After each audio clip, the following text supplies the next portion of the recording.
to be able to achieve the American dream that your parents had. I'm not saying that green card holders are an expense to that, but if and when, does Florida State have a computer engineering program? Maybe it doesn't, or something similar, right? It does.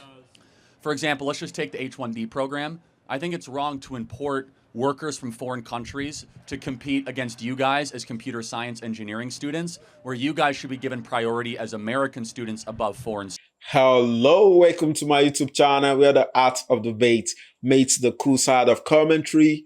I'm your host. Today we're checking out a video titled, "Should green card holders who love America be exempt from deportation?" Wow, let's check it out.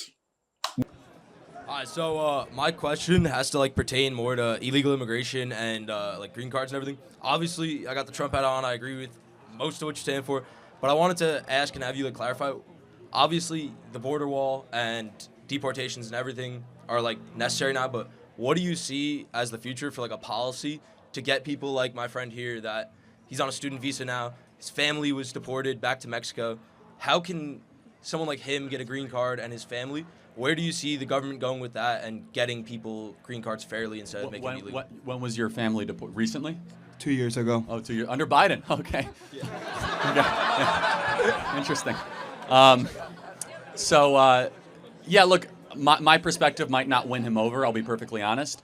I think we actually need to limit the amount of green cards for the time being. And I think any country would make the same decision. Our obligation needs to be to American students first and foremost, to make sure that the people in this audience can own homes, have higher wages, and be stakeholders in their country.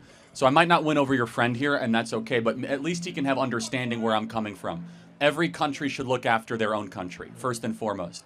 And the problem is the pattern over the last 40 years is we have been overly generous to a detriment to ourselves. And just for an example, people in this audience, it is harder than ever for you guys to own a home, to get married, to have kids, to be able to achieve the American dream that your parents had. I'm not saying that green card holders are an expense to that, but if and when, does Florida State have a computer engineering program? Maybe it doesn't, or something similar, right? It does.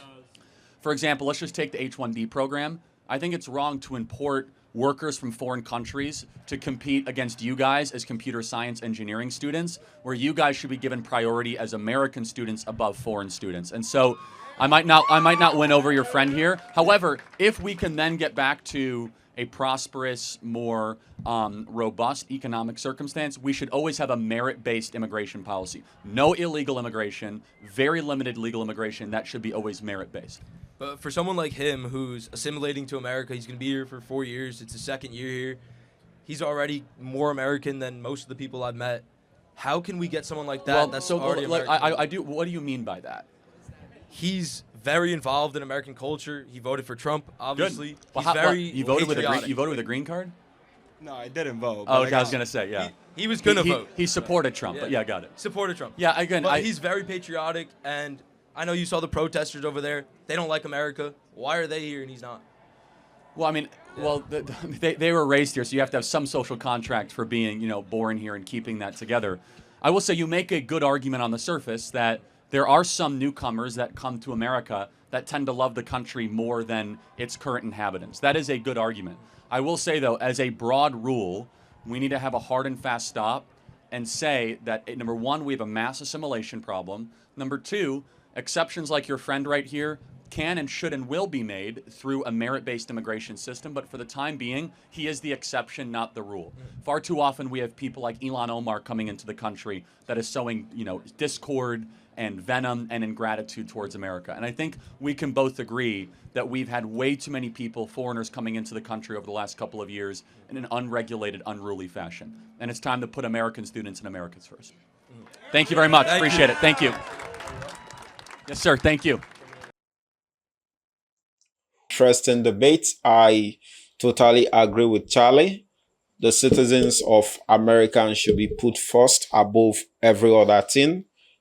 American students should be put first before considering the foreigners. I believe every country is going to do so.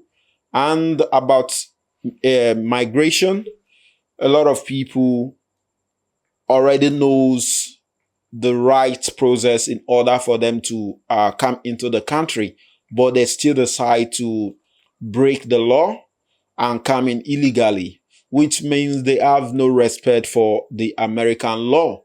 I see no reason why the government, I see no problem with the government taking action and deporting them back to their country, because a system have already been set in place. If you want to come into the country, you have to have your passport, then you apply for your visa.